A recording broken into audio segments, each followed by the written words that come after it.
Want to suspend access to an email account in Hostinger? In this video, I'll show you exactly how to do it quickly and easily.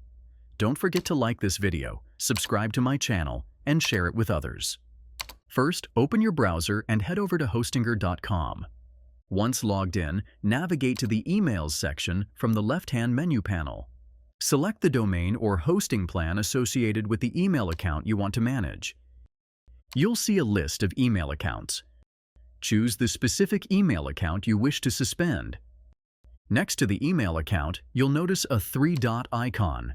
Click on it and select Settings. A pop-up window will appear showing the email account settings. In the settings, find the option labeled Suspend Access and toggle it on. After enabling it, click on the Update button to save the changes. And that's it. You've successfully suspended access to the email account in Hostinger. Want to get more tutorials like this? Hit the like button, subscribe to my channel, and share this video with others. If you need a discount on Hostinger, use my affiliate link in the description for an exclusive discount on Hostinger. See you in the next video.